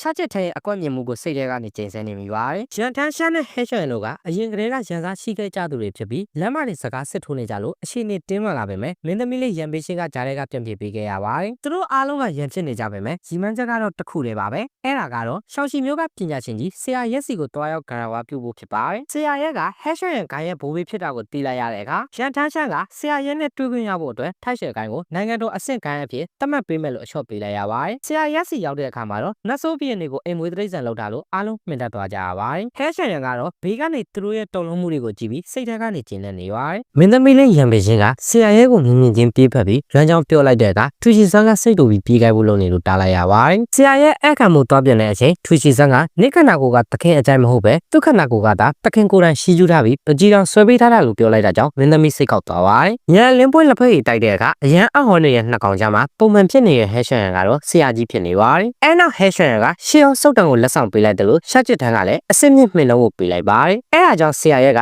ကျေးဇူးတုံ့ပြန်ဖို့ဘာစာလုံးရေးပေးရမလဲလို့မေးရကရှာချစ်ထန်းကဒါတိုင်းနဲ့ပတ်သက်တဲ့စာလုံးကိုတောင်းဆိုလိုက်ပါတယ်။စာရေးဖို့စက်ကူကုန်နေလို့ဆရာရဲကဝယ်ဖို့ပြင်နေပေမဲ့မင်းသမီးလေးရန်ပင်ရှင်ကနန်းတွင်သောအဖိုးတန်စက်ကူထုတ်ကြီးကိုချက်ချင်းထုတ်ပေးပြီးအခွင့်အရေးယူလိုက်ပါတယ်။ဆရာရဲကတော့ရန်ပင်ရှင်ပေးတဲ့စက်ကူထုတ်ကြီးကြောင့်စက်ကူဘူးကုန်ကြစေတက်တာသွားပြီလို့ဝမ်းသာအားရဖြစ်သွားပါတယ်။ကျေးဇူးတင်လို့မင်းသမီးလေးလက်ကိုစုပ်ကွန်လိုက်တဲ့အခါမှာတော့ရန်ပင်ရှင်တယောက်ရှက်သွေးဖြတ်သွားပြီးစာရဲတွေအပြည့်ပါတယ်တူလောင်လက်စွပ်ကိုပါထပ်မံလက်ဆောင်ပေးလိုက်ပါတယ်။ဆရာရဲစုပ်တံကိုကင်ပြီးစာရေးဖို့ပြင်လိုက်တဲ့အခါပတ်ဝန်းကျင်တစ်ခုလုံးနတ်ဖျားအရှိန်ဝါတွေဖုံးလွှမ်းသွားပါတယ်။ဒီနယ်14ခုကိုတော်ဟင်းစေမယ်ဒါအကြောင်းကြပြစာသားကိုရေးသားနေတော့မှရှာချစ်တန်းဟာတူဆက်နဲ့အာယုံနဲ့ရောက်သွားပါတယ်။ဆရာရဲကိုဒါနတ်ဖျားတစ်ပါးလို့မြင်တွေ့လိုက်ရပြီးတင်းထန်လုံးနဲ့ဓာအရှိန်ဝါတွေကြောင့်ကျင်းစင်ရွှင်မဲ့အရှိန်အနေနဲ့ရင်ဆိုင်နေရစဉ်ကံကောင်းထောက်မစွာနဲ့ဟဲရှန်ကဘေးကနေဝင်ရောက်ကူညီပေးလိုက်လို့သာအသက်ဘေးကလွတ်မြောက်သွားပါတယ်။စာရေးပြီးတော့ဆရာရဲကသူရေးထားတဲ့လက်ရည်ကိုဘလို့မြင်လဲလို့မေးလိုက်ပါတယ်။အဖိုးကြီးတော့ဆလုံးစာသားကိုကြည့်လိုက်တဲ့အခါစာလုံးတစ်လုံးချင်းစီမှာမတူညီတဲ့ဓာလက်စနစ်ကံရောက်နေအောင်တွေ့လိုက်ရပါတယ်။ရှာချစ်ထန်းကတော့ဒီစာသားတွေရဲ့ဆွမ်းအားတောင်တန်းကြီးတွေထက်နေတယ်လို့နှဆိုင်လုံးပြီးသူတို့မြင်နိုင်တာကအပေါ်ရံမြလာချီသေးကြောင်းတုံတုံရင်နဲ့ပြောဆိုလိုက်ကဆရာရဲအစွမ်းကိုလေးစားသွားကြပါတယ်။တစ်ဖက်ကဆရာရဲကလည်းလက်ရည်စာမှုကိုအဖိုးတက်ပင်တုံနဲ့လဲလဲလာရလို့အမျက်ထွက်တဲ့ဆိုပြီးဝမ်းသာနေပါတယ်။တစ်ဖက်မှာတော့ရှာချစ်ထန်းကဒီစာမှုရဲ့တန်မိုးမဖြတ်နိုင်တဲ့ဆွမ်းအားကိုသိတာကြောင့်ကျေးဇူးတင်လို့ဦးတိုက်ဖို့အထိပြင်ဆင်လိုက်ပါတယ်။ဆရာရဲကတော့တာမန်စာလေးရေးပေးတာကိုအခုလိုလှုပ်ရှားမလို့ပါဘူးဆိုပြီးအတင်းတားမြစ်လိုက်ရပါတယ်။နောက်တော့ဆရာရဲကဧည့်သည်တွေကိုကြားနဲ့ဟော့ပေါ့နဲ့ဂျူမှုပါတယ်။အားလုံးကလည်းဇပွဲဘော်ကအသားတွေကပျောက်ဆုံးနေတဲ့နတ်ဆိုးပြင်းမရှင်ရဲ့အသားတွေမှာရင်းမိသွားကြပါတယ်။နတ်ဆိုးပြင်းကိုဟင်းဖြစ်သဘောထားတဲ့ဆရာရဲအစွမ်းကိုကြောက်လန့်တုံရင်အာနာနာနဲ့စားလိုက်ကြရပါတယ်။ဒါပေမဲ့နတ်ဆိုးပြင်းအသားတွေကစွမ်းအားတွေကပြင်းထန်လို့နာကြောင့်အဖိုးကြီးတော့ဆလုံးကိုတွင်မှမီးလောင်တယ်လို့ပူထူလာပါတယ်။စွမ်းအားနဲ့ပောက်ကွဲထွက်တော့မဲ့အရှိန်တွေကြောင့်အင်းမျိုးကိုအပြေးလာထွက်သွားကြပြီးမြို့ပြည်တောင်ကုန်းပေါ်မှာဒီပေးတဲ့စွမ်းအားတွေကိုထိချုပ်ဖို့အသေးအံစူးစမ်းနေကြရပါတယ်။အိမ်ထဲမှာတော့ဆရာရဲကိုရံမရှင်ကနေရာအနှက်ခရီးထွက်ဘူးလားလို့မေးတော့ကိုကိုတာမယ်လို့ထင်ထားတဲ့ဆရာရဲကအပြေလောကကနတ်ဆိုးတွေကိုကြောက်လို့မြို့ပြင်မထွက်ရကြောင်းပြပြပါတယ်။ဒါကမင်းသမီးလေးကတော့ဆရာရဲဟာလောကကြီးမပြတ်စီအောင်ကိုထိန်းချုပ်ပြီးရုပ်လေးထဲမှာတူတူတိတ်တိတ်နေထိုင်နေရလို့ထင်သွားပါတယ်။စကားဆက်မိရင်ရံမျိုးတော်ကတယ်လီဘော့စနစ်တွေအကြောင်းနဲ့လဲလာဆာလုံးပကြီးကမျက်နှာသူတွေရှိတဲ့အပြင်လဲလာပကြီးရေးဆွဲတဲ့လူတွေကလူအများလေးစားကခံရတဲ့အကြောင်းကြားလိုက်ရတဲ့အခါမှာတော့ဆရာရဲစိတ်ဝင်စားသွားပါတယ်။အဲအကြောင်းမျိုးတော်ကိုသွားကျင်နေပြီးမင်းသမီးလေးကပါလိုက်မလာလို့ခေါ်တဲ့အခါမှာတော့အတော်ပဲဖြစ်သွားပါတယ်။အဲအချိန်မှာအေဂရစ်ဘိုးဘေးကြီးပြန်လာပြီးကျန်တဲ့ဂိုင်းကျုံနှစ်ယောက်ကတော့အရေးကြီးကိစ္စရှိလို့ပြန်သွားကြပြီလို့ဒိညာပြောဆိုလိုက်ပါတယ်။တကယ်တော့ဟိုနှစ်ယောက်ကကြားနဲ့ဆွဲကိုထိန်းချုပ်ရင်ဖိပြောင်းနေဖြစ်သွားကြပြီးအဝတ်ပုံမပါကြလို့ဖြစ်ပါတယ်။ဆရာရဲ့မျိုးတော်ကိုလိုက်ခဲ့မယ်ဆိုတာသိသွားတဲ့ဘိုးဘေးကညတွင်ချင်းနန်းတော်ကိုဆက်သွယ်ပြီးဆရာရဲ့အကြိုက်တွေ့စေမယ်ပြင်ဆင်မှုတွေလုပ်ခိုင်းထားလိုက်ပါတယ်။တစ်ဖက်မှာလည်းဆရာရဲ့ကတူလောင်လက်စွပ်ကိုစကားတွေထဲကအတိုင်းလုပ်ကြည့်တာအသုံးပြုလို့ရသွားပါတယ်။မျိုးတော်ကိုသွားတဲ့ကမြေခွေးမလေးကိုခေါ်သွားပြီးမဲလုံးကလည်းတခင်ကိုကာကဖို့အတွက်တိတိစိတ်ခိုးလိုက်လာပါတယ်။နောက်တော့ဆရာရဲ့ဟာမင်းသမီးလေးတို့နဲ့အတူမျိုးတော်ကိုဘာအန္တရာယ်မှမရှိပဲရောက်ရှိလာပါတယ်။မျိုးတော်ကိုရောက်တဲ့ကအေဂရစ်ကြီးကိုယ်တိုင်ဦးညိုကြိုဆိုလိုက်လို့ဆရာရဲ့တယောက်လန့်သွားပါတယ်။တစ်ဖက်မှာတော့အင်ရှင်မင်းသားကဆရာရဲ့ကိုတာမဲ့လူတယောက်လိုမြင်ပြီးလူလိမ်ဖြစ်သတ်မှတ်ကမကြေမနက်ဖြစ်နေပါတယ်။မပြောမဆိုပဲရောက်လာခဲ့လို့လက်ဆောင်အနေနဲ့သူကိုယ်တိုင်အရှင်စိန်ထားတဲ့မတ်မွန်တီအိုးကိုပေးလိုက်ပါတယ်။ဒါကဘာလဲမေးတော့ဆရာရဲ့ကဒီမတ်မွန်တီဟာယောဂအားလုံးပျောက်ကင်းစေနိုင်ကြောင်းပြောတဲ့အခါမင်းသားကလှောင်ပြောင်းလိုက်ပါတယ်။ဒါကိုကြားသားတဲ့ဘိုးဘေးကြီးကဒေါသထွက်ပြီးဆုံးမနေချိန်ဒီလူတွေဟာတော်ဝင်မျိုးနဲ့မှသိပြီးလန့်သွားပါတယ်။ဘိုးဘေးကလည်းမင်းသားကိုဒီအသီးတွေကယောဂမပြောနဲ့ဝိညာဉ်ရင်းမြစ်အခြေခံထိခိုက်သွားရင်တော့အလွယ်တကူပြန်တတ်တနာကြောင်းပြပြကဖះเจ้าမှာဒူးထောက်နေဖို့အပြစ်ပေးလိုက်ပါတယ်။နောက်တော့ဘိုးဘေးကြီးကိုယ်တိုင်လိုက်တာဖွင့်ပေးရဲ့ခဏတဲ့ဝေါ်ဝင်ကြီးပေါ်ကိုဆရာရဲ့တက်လိုက်ရပါတယ်။မြို့တော်ထဲကိုဝင်လာတဲ့အခါမှာတော့ဒီနေရာကိုအရင်ကရောက်ဘူးတယ်လို့အိမ်ဟောင်းကိုပြန်ရောက်လာတယ်လို့ထူးဆန်းတဲ့ခန်းစားချက်တစ်ခုရရှိလာပါတယ်။အဲဒီအချိန်မှာပဲမြို့ထဲမှာရှိတဲ့ဆရာရဲ့ရွှေကိုပါရုပ်တုရည်စီကနေထူးဆန်းတဲ့အလင်းနဲ့ထွက်ပေါ် ပေါ်လာပါတယ်။တုံးလန်ကျောင်းရဲ့ဆရာကျန်းချမ်းစာဖတ်နေတော့ထူးဆန်းတဲ့အငွေသက်တွေကိုခန်းစားလိုက်ရပါတယ်။အဲ့နောက်မှာတော့ပညာကြီးရှောက်ဦးခမ်းမတွေကရွှေရောင်တောက်ပနေတဲ့ရုပ်ထုကြီးကရုပ်တရက်ဆိုသလိုမြေရုပ်ထုတွေလိုအရောက်မှိန်သွားပါတယ်။ဒူးထောက်ထားရလို့တုံရင်ပြီးပြန်လာတဲ့မင်းသားကိုကျန်းချမ်းကရုပ်ထုတွေအကြောင်းပြောပြလိုက်တဲ့အခါဆရာရဲ့ရောက်လာမှဒါတွေဖြစ်လာလို့ဆရာရဲ့ကိုအောက်လဲမော့သုံးနေရပဲလို့ဆွဆွဲပြီးတော့ပြဿနာရှာပါတယ်။ဆရာရဲ့ကတော့မင်းသမီးလေးနဲ့အတူအေးစစ်စစ်လက်ဖက်ရည်တောင်းရင်စိန်ကနေတော့မင်းသားရောက်လာပါတယ်။မင်းသားကဆရာရဲ့ကိုဓာတ်နဲ့ရန်လုံနေတော့နေရန်ပေါ်ကပကြီကားတွေစီကနေရွှေရောင်အလင်းတန်းတွေထွက်ပေါ်လာပါတယ်။မင်းသားကဒီပကြီကားတွေကိုကြည့်ပြီးသူတစ်သက်လုံးရှာဖွေနေတဲ့ညံအလင်းကိုစတင်ရရှိသွားပါတယ်။ဒီပကြီကဘသူဟာလဲမေးတော့သူဆွဲထားကြောင်းပြောပြပေမဲ့မယုံလို့ဆွဲလက်စပြလိုက်မှယုံသွားပါတယ်။မင်းသားကကြပြကိုရွတ်နိုင်လာထပ်ပြီးတော့ဆရာရဲ့ကကြပြယူပြလိုက်တဲ့အခါဒီအံ့ဩဖို့ကောင်းတဲ့ကြပြကြောင့်မင်းသားလည်းအံ့ဩသွားပါတယ်။ဆရာရဲ့ကကြည့်ရတာတာမယ်ဆိုပေမဲ့ပကြီကိုကြပြကိုတူးကြုံပြီးပညာရှိအသင်ပင်လည်းရှိနေရကြောင်းဆရာရဲ့အကြောင်းသူ့ဆရာနဲ့ဆွေးနွေးဖို့ပြန်သွားပါတယ်။ဆရာရဲ့ကတော့မင်းသားဘာကြောင့်ရုတ်တရက်ပြန်သွားလဲဆိုတာကိုနားမလည်နိုင်ပဲကြောင်တော်ဖြစ်ပြီးကြံခဲ့ပါတယ်။အပြန်လမ်းမှာတော့ဆရာရဲ့ကအရန်တော်တဲ့အကြောင်းစဉ်းစားနေပြီးသူ့ဖေပြောသလိုဆရာရဲ့ကဆွမ်းမဆန်းသေးရအောင်နန်းတော်ကိုမပြတ်မဲ့ဆရာရဲ့ရွှေရုပ်တုရှိတာကိုအပြေးလွှတ်သွားခဲ့ပါတယ်။အဲရောက်တော့ရုပ်တုကရွှေရောင်နေလင်းလက်နေပြီးရုပ်တုရဲ့ကိုဟန်တိုင်းနေလိုက်တဲ့အခါမှာတော့အဆင့်တက်သွားပါတယ်။ဆရာကြံချမ်းကလည်းဆရာရဲ့ကိုဆွဲချဖို့လူစုနေချိန်မင်းသားပြန်အောင်လာပါတယ်။အစကလူလိန်ထင်ထားတဲ့ဆရာရဲ့ကြောင့်အခုလိုအဆင့်တက်သွားတဲ့အတွက်ဆရာရဲ့ကိုလုံးဝလေးစားကြည့်ညိုသွားပြီးပညာကြီးရှောင်းရောက်ရုပ်တုနဲ့ရှင်လို့တော့မရဘူးလို့ပြောကဆရာရဲ့ကိုဆွဲချမဲ့အကြံကိုဖျက်သိမ်းလိုက်ပါတယ်။နောက်တော့သူ့ဖေကတွေ့ကျင်နေတဲ့ဆိုကကြမ်းချမ်းကိုခေါ်သွားပြီးဆရာရဲ့ကတကယ်ကိုပညာရှိပဲလို့အဖေဖြစ်သူကိုပြောပြလိုက်တဲ့အခါမင်းနောက်ဆုံးတော့နားလဲပြီပေါ့လို့ဝမ်းသာစွာပြောပါတယ်။အရှိနန်းတော်မှာဆရာရဲ့ရုပ်ထုလှုပ်ထားခြင်းကြောင့်ပြောတော့လေဘရင်ကြီးကသဘောတူပေးလိုက်ပါတယ်။တစ်ဖက်မှာဆရာရဲ့ကတော့မင်းသားသူ့ကိုစိတ်ဆိုးပြီးထွက်သွားတာလို့ထင်နေပါတယ်။နောက်တစ်နေ့မှာတော့အရင်နေ့ကနဲ့လုံးဝမတူတော့ပဲမင်းသားကိုယ်တိုင်ပြေးလာပြီးဆရာရဲ့ကိုအလွန်မင်းယိုသေးစာကာရာပြုကြိုးဆိုနေပါတယ်။မနေ့ကကြပြကြောင့်သူ့အကျိုးမြတ်အများကြီးရခဲ့ကြောင်းပြပြတော့မင်းသားကသူ့ကြပြကြိုက်တယ်လို့ထင်သွားပြီးအခုကမင်းသမီးနဲ့ချိန်လာလို့နောက်မှကြပြရေးပေးမယ်လို့ဆိုကထွက်သွားပါတယ်။မြို့ရဲပတ်တဲ့အခါမြို့ရဲကစော်လေးတွေကဆရာရဲ့ကိုကြွေကုန်ပြီးလာပိုးပန်းတဲ့အခါမင်းသမီးတယောက်အသေးတော်သားထွက်နေပါတယ်။အဲအားကြောင့်လာပိုးနေတဲ့ကောင်မတွေကိုအာနာနဲ့ဖျက်ချလိုက်လို့ဟိုအမတွေလည်းအကုန်ပြေးကုန်ကြပါတယ်။မင်းသမီးကဆရာရဲ့အကြိုက်တွေ့မဲ့ပညာရေး၄ပါးလေ့လာနိုင်တဲ့ရှင်ဘုံအလှဆောင်ကိုခေါ်လာပြီးအဆောင်ပန်းရှင်မမလျိုကလည်းမင်းသမီးကိုထွက်ကြပါတယ်။ပါလာတဲ့သူအကြောင်းမေးကြည့်တော့ဆရာရဲ့ကကိုကိုနှိမ်ချပြီးပညာရှင်တွေနဲ့ဆွေးနွေးရှင်သူတူအဖြစ်မိတ်ဆက်လိုက်ပါတယ်။မမရှိုကလည်းလက်ရှိမှာစာပေပညာရှင်မစ္စတာဝန်ရှိနေကြောင်းပြပြပြီးဖိတ်ခေါ်လိုက်တာကြောင့်ဆရာရဲ့ဟာမြို့တော်ပညာရှင်တွေနဲ့ထိတိုက်တွေ့ဖို့အဆောင်ထဲကိုဝင်သွားပါတယ်။အဆောင်ထဲမှာလူငယ်ပညာရှင်မစ္စတာဝန်ရဲ့လေလာကိုရှိယူခံနေရတော့လေလာပါရမီရှင်ရှာရှာအန်ကရန်နိုင်ငံရဲ့စာပေအစစ်အနှံကိုနှိမ့်ချလောင်ပြောင်လိုက်ပါတယ်။သူကသူ့ရဲ့လက်ရကိုရှင်းပြလိုက်ပြီးရှာရှာအန်ကလက်ရကတကယ်ကိုထိတဲ့အစစ်မှရှိနေရကြောင်းရန်ပညာရှင်တွေကဒေါသထွက်ပေမဲ့ဘာမှပြန်ပြောနိုင်မဲ့အဆက်ရနေကြပါတယ်။အဲ့ကောင်ကိုမင်းသမီးလေးရန်မင်းရှင်ကဒေါသထွက်နေပြီးအဲ့ကောင်ကိုအနိုင်ယူဖို့ဆရာရဲ့ကိုအကူအညီတောင်းလို့သူလည်းရှေ့ကိုထွက်လာပါတယ်။သူ့ကိုယ်သူမိတ်ဆက်လိုက်ပြီးရှာရှာအန်ရဲ့လက်ရကအပေါ်ရန်သာဖြစ်ပြီးလေလာပညာရဲ့တကယ်အနှစ်သာရလုံးဝမပါဝင်ကြောင်းဝေဖန်လိုက်ပါတယ်။ဒါကိုမကျင်တတ်တဲ့ရှာရှာအန်ကဆရာရဲ့သာပူကောင်းအောင်ရေးပြနိုင်ရင်အဆောင်ထဲကနေခွေးလိုလေးဘက်တော့ထွက်သွားပြမယ်လို့စိန်ခေါ်လိုက်ပါတယ်။ဒါပေမဲ့ရှောရင်တော့အဆောင်မှာပျက်စီးသွားနိုင်တဲ့ဒီအဆောင်ရဲ့ခုံချက်တည်းဖြစ်တဲ့ဆိုင်းဘုတ်ကိုဖြုတ်ပေးရမယ်လို့ပြောတဲ့ကအဆောင်ပိုင်ရှင်ကမှဝင်ရောက်သဘောတူလာပြီးနောက်ကန်ပွဲစတင်ပါတယ်။ဆရာရဲ့စုတ်တံကိုကင်ပြီးအဘဘနဲ့ရေးချလိုက်တဲ့စာလုံး၅လုံးဟာတဆောင်လုံးကိုနှစ်ဖျားအချိန်ဝါရင်နဲ့ဒင်းထိန်သွားစေပါတယ်။နောက်ဆုံးမှာတော့သူရှုံးနေသွားတာကိုလက်ခံလိုက်ရပြီးထွက်ပြေးဖို့ပြင်ပေမဲ့အဆောင်မှုမမလူကရှုံးနေခွေးလိုထွက်သွားမယ်ဆိုတဲ့ကတိကိုပြန်လည်သတိပေးလိုက်ပါတယ်။သူကရော်ကြည့်ပေးမယ်ကြည်ဖို့ပြောပေမဲ့မမလူရဲ့ပြတ်သားမှုနဲ့လူအများရဲ့ဝိုင်းဝန်းအော်ဟစ်မှုတွေကြောင့်နောက်ဆုံးမှာတော့ဆန်ဆန်းတဲ့တယောက်လူအများရှိမှခွေးလိုထွက်သွားပြီးအဆောင်ပြင်ကိုထွက်သွားပါတယ်။လေလာဆီယာမလေးဝန်ကလည်းဆရာရဲ့ပညာရဲ့ကိုအလွန်မင်းထင်ကြီးသွားပြီးကျွေသွားတာကြောင့်ရီလာမြောင်ဖို့တွေလုံးနေလို့မင်းသမီးလေးရံပေရှင်းမနာလို့ပြက်ကဆရာရဲ့ကိုဒုတိယအထက်ပကြီးဆောင်စီအတင်းဆွဲခေါ်သွားပါတယ်။ဒုတိယအထက်မှာတော့အရာရာကိုစနစ်တကျရှိမှကျင်တဲ့ဆရာမရှိရောကတပည့်တွေကိုတင်းကျပ်စွာတင်ကြနေပြီးသူမဟာပစ္စည်းလေးတစ်ခုစောင်းနေတာကိုတော့တိမခံနိုင်တဲ့စီကံကြီးသူဖြစ်ပါတယ်။ကောင်းကင်မှာနေတဲ့နတ်သမီးပုံကိုလူပြည်စင်းလာတဲ့ပုံစံဆွဲမိတဲ့တပည့်မလေးကိုလည်းဂိုင်းကနေထုတ်ပြဖို့အထိအော်ရင်ငေါငန်နေလို့တပည့်မလေးကများငိုယိုတောင်းပန်နေရပါတယ်။အသက်ရှူကျက်စရာကောင်းနေတဲ့လေတူးထဲမှာဆရာရဲ့ကရှေ့ကိုထွက်လာပြီးဆရာမရှိရဲ့အယူအဆမှားရင်းနေကြောင်းဝင်ရောက်ပြောဆိုလိုက်ပါတယ်။ဆရာရဲ့ကိုဘဝင်မြင့်နေတဲ့ကောင်လို့ထင်မှတ်ထားတဲ့ရှိရဲ့ကဒေါသထွက်သွားပြီးဗာများလမ်းညွှန်ကျင်တယ်လေလို့ခနဲ့တက်မေးမြန်းလိုက်ပါတယ်။ဆရာရဲ့ကပကြီးပညာမှာလွတ်လပ်မှုရှိရမယ်လို့ပြောတဲ့အခါဆရာမရှိရဲ့ကလှောင်ပြန်စိန်ခေါ်လိုက်ပါတယ်။အဲအားကြောင့်ဆရာရဲ့ကပကြီးလုံးဝမဆွဲတတ်တဲ့မင်းသမီးလေးရံပင်ရှိကိုရွေးချယ်ပြီးရှိရဲ့တပည့်နဲ့ပြန်ခိုင်းပါတယ်။မင်းသမီးလေးမှာပါရမီမရှိဘူးလို့အားလုံးကသိနေကြပေမဲ့ဆရာရဲ့ကတော့သူမကိုထက်မြက်သူလို့ယုံကြည်ပေးလိုက်တာကြောင့်မင်းသမီးလေးဝမ်းသာပီတိဖြစ်သွားပါတယ်။ပကြီးတင်ပေးဖို့အချိန်တနာရပြီးဆရာရဲ့ကမင်းသမီးလေးကိုအရှိကနီးစနစ်၅မျိုးတင်ပေးကနှလုံးသားတွေကတန်ဖိုးအထားဆုံးအရာကိုသာဆွဲဖို့လမ်းညွှန်လိုက်တဲ့အခါဆရာရဲ့ဆွမ်းအားကြောင့်မင်းသမီးလေးစီမှာထူးခြားတဲ့အချိန်ဝါတွေနှုတ်ထားလာပါတယ်။ပကြီးပြိုင်ပွဲပြီးနောက်ရှီရဲ့ထိတ်တန်တပည့်ကအေဂရစ်ကြီးရဲ့ပုံကိုအရင်ပြသရပြီးရှီယူခံနေရပါတယ်။ဒါပေမဲ့ဆရာရဲ့ကအေဂရစ်ကြီးကဘယ်တန်ဖြစ်ပေမဲ့ပကြီးထဲမှာညာလက်နဲ့ဓာတ်ကိုင်နာတာကိုထောက်ပြလိုက်ပါတယ်။ပြီးတော့အေဂရစ်ကြီးကလက်နဲ့မကင်ပဲလက်တီသုံးသူဖြစ်ကြောင်းဆရာရဲ့ကထပ်မံထောက်ပြလိုက်ပြီးပကြီးဆရာအနေနဲ့ဒီလိုအဓိကအချက်တောင်မလုံးနိုင်ရင်အောက်ခြေအစစ်မဟုတ်လို့ဘာလဲလို့မေးခွန်းထုတ်လိုက်ပါတယ်။တပည့် လည်းဖြစ်သူကလက်တီသုံးတာတည်ပေမဲ့ဆီယာမရဲ့တင်ကြမှုတွေကြောင့်လက်တွေမကြအပြစ်မှတကယ်မရှိတဲ့ပုံတွေကိုရေးဆွဲနေတာဖြစ်ပါ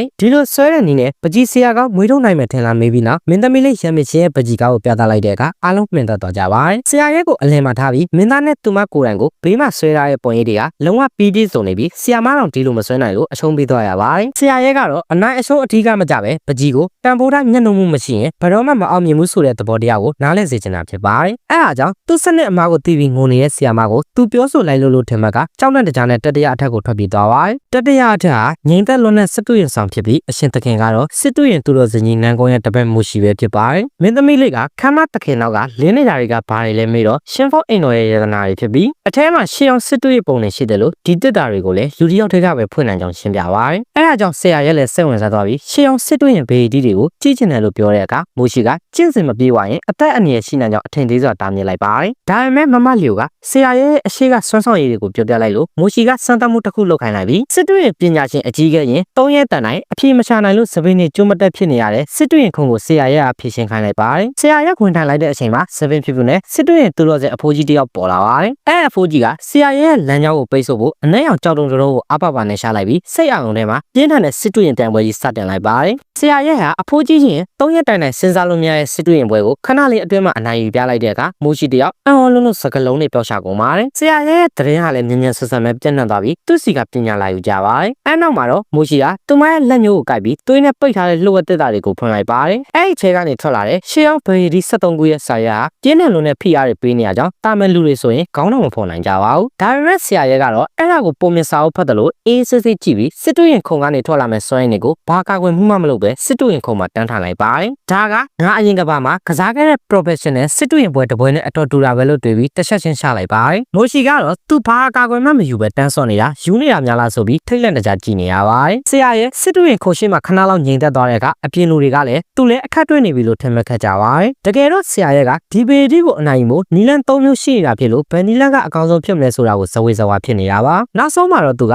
တတိယနီလန်ကိုသုံးပြီးကြောက်ဖြူတစ်လုံးကိုအပပနဲ့ရှာလိုက်ပါတယ်အဲ့ဒီအချိန်မှာပဲကောင်းကင်ရမှာစစ်တူရင်ခုံကြီးတစ်ခုပေါ်လာပြီးဆရာရဲ့နီးပြူကိုအားလုံးကမြင်တွေ့လိုက်ရပါတယ်အချီအောင်ကြောက်တုံးလေးတွေကအနက်ရောင်ရဲ့ဝိုင်းရမှုကိုဖောက်ထွက်ပြီးတခုံလုံးကိုလွှမ်းမိုးလိုက်တဲ့အခါစစ်တူရင်သူတော်စင်ကြီးရဲ့ဝိညာဉ်ကထွက်လာပြီးသူ့ရဲ့စက္ကန့်သူဖြစ်ဖို့အရေးချင်းမှီကြောင်ပြောလာပါတယ်အဲ့ဒါကြောင့်သူကအစွမ်းနဲ့ရမယ်လို့ထင်တာပဲမဲ့ခဏကြာတဲ့အထိဘာမှဖြစ်မလာတဲ့အခါမှာတော့ဆရာရဲ့ဟာဒီလောက်ပြင်ပင်ပဲဆော့ထားတာကိုဘာမှမပေးဘူးလားဆိုပြီးစိတ်ပြက်လက်ပြက်နဲ့အော်ဟစ်လိုက်ပါတယ်ဒါပေမဲ့သူကဇွဲမလျှော့ပဲဒါကဘေဒီဆက်တာမျိုးဖြစ်ရမယ်ကျန်တဲ့12ခုလုံးကိုဖြည့်ရှင်းလိုက်ရင်တော့ယေသနာတွေထွက်လာမှာပဲလို့တွေးပြီးမူရှိကိုကျန်တဲ့12ခုလုံးကိုအကူးချက်ချင်းယူလာခဲ့ပါလို့စိန်ခေါ်လိုက်ပါတယ်မူရှိကတော့သူ့ဆရာတော်တစ်ခုတည်းနဲ့အာကုံသွားတာကိုတတိယပြီးဆရာရဲ့မကုံခန်းနိုင်တဲ့စွမ်းရည်နဲ့ကြောင့်ကြောက်ရွံ့ယူသေးစွာနဲ့ကျန်တဲ့ဘေဒီတွေကိုတွားယူပေးပါတယ်ဆရာရဲ့ဟာဒုတိယမြောက်ရှေ့အောင်ဘေဒီကိုပထမတစ်ခုထက်တောင်ပုံမြန်တဲ့အချိန်နဲ့ဖြည့်ရှင်းလိုက်ပါတယ်ဒါပေမဲ့သူ့စီကိုယေသနာရောက်မလာသေးတာကြောင့်အတော်လေးစိတ်တူသွားပါတယ်အဲနောက်သူကနီလန်တစ်ခုကိုစဉ်းစားမိသွားပြီးမင်းသမီးလေးကိုလှမ်းခေါ်လိုက်ပါတယ်မင်းသမီးလေးကိုဘလို့ဖြည့်ရှင်းရမလဲညွှန်ကြားပေးနေကမင်းသမီးလေးခင်ဗျာကြောက်တုံးကိုကန်လိုက်တဲ့အချိန်မှာပဲပြင်းထန်တဲ့ဖိအားတွေကြောင့်လက်တွေတုံနေပေမဲ့ဆရာရဲ့ကိုယုံကြည်တာကြောင့်အာတင်မီချလိုက်ပါတယ်ဘေဒီကိုဖြည့်ရှင်းနိုင်ခဲ့တဲ့မင်းသမီးလေးကအနိုင်မဲ့တိုင်းပညာကိုစုအဖြစ်ရရှိသွားပြီ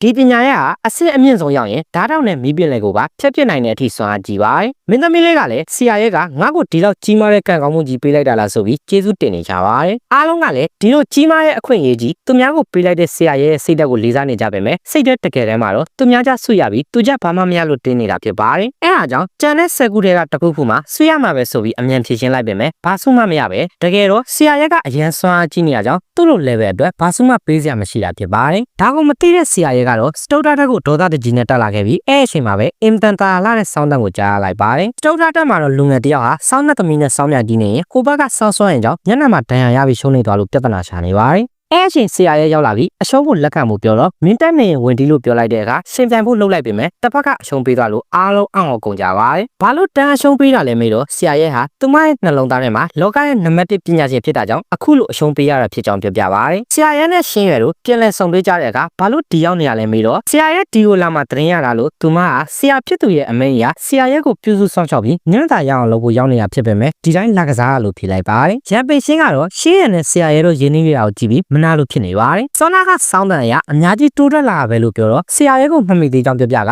နောက်တစ်ခါတော့စောင်းတီးပြပေးဖို့တောင်းဆိုလိုက်ပါတယ်အဲအားကြောင့်ဆရာရဲကစောင်းတီးပြလိုက်ပြီးစောင်းတန်ဟာမြို့သူမြို့သားတွေကိုအကျိုးထူးတွေရရှိစေတယ်လို့ရှင်းရကလည်းအဆင့်ထက်တက်သွားပြန်ပါတယ်အဲရှင်းမှာပဲအတန်တစ်ခုထွက်လာပြီးအထက်တိုင်းမှာတင်ညာတဲ့အလွန်အကျွံပြခဲ့ရလို့ဗိုက်စာနေတဲ့ဆရာရဲကိုမင်းသမီးလေးကမြို့တော်ရဲ့အကောင်းဆုံးစားသောက်ဆိုင်ကိုတွားဖို့ခေါ်ကဆရာရဲကရှင်းရဲကိုပါလိုက်ခဲ့ဖို့ပြောလိုက်ပါတယ်သူတို့ထွက်သွားတဲ့အခါအဆောင်မှုတွေအားလုံးကအယုဒေပေးပြီးလိုက်လံပို့ဆောင်ပေးကြပါတယ်ဆရာရဲလို့ပြီးဆုံးပြီးအရာရာတိုင်းမှာထူးချွန်နေတဲ့သူဟာသူတို့တခင်မရှာနေတဲ့လူပဲလို့သတ်မှတ်လိုက်ကတခင်မကိုဆင့်ခေါ်လိုက်ပါတယ်တခင်မကလည်းဒီလိုလူကိုအကြောင်းမဲ့ရှာနေရတော့မဟုတ်ပဲလင်းတော်ကျင်လို့ဖြစ်ပါတယ်မြို့တော်ကအကောင်းဆုံးဆိုင်ရဲ့အကောင်းဆုံးအခန်းမှာနေရာယူလိုက်ပြီးမင်းသမီးလေးတို့ကသူ့ကိုဒီမှာစောင့်ရှောက်ပေးထားတာမို့သူတကာခံမဲ့အကြောင်းပြောလိုက်ပြင်မဲ့မီနူတွေကဈေးနှုန်းလေးကိုမြင်ပြီးတဲ့အခါမှာတော့ဈေးကြီးလွန်းတာကြောင့်မျက်လုံးပြူသွားရပါတယ်အဲ့အချိန်မင်းသမီးနဲ့ရှင်းရတို့ကပါဈေးအကြီးဆုံးနေမှာပိတ်မှနေလို့တွေးပါအန်ထသွားပါတယ်ဟင်းမပုံရဒီကိုခဏခဏလာဖြစ်ကြောင်းမေးကြည့်ရောပြီးလျံဆရာကြီးရဲ့ပကြီးကားကိုကြည့်ဖို့သူ့ဖေခေါ်လာဘူးကြောင်းပြပြကအနောက်ကပကြီးကားကဆရာကြီးရဲ့လက်ရလို့ညွှန်ပြလိုက်ပါတယ်ဆရာရဲ့လည်းပကြီးကားကိုကြည့်ပြီးပကြီးဆွဲတာမစိုးဘူးဆိုပေမဲ့လိုအပ်ချက်တွေရှိနေသေးကြောင်းဝေဖန်နေတာကိုဝေတာကကြားသွားပြီးသွားတိုင်ပါတယ်ဒီလူကတခြားကြည့်အောင်နဲ့သူ့ရဲ့အခြေအနေတွေကိုမြင်နိုင်တာကြောင့်ဆရာကြီးတယောက်ဆိုတာတန်းသိသွားလို့တော်တွေ့ရက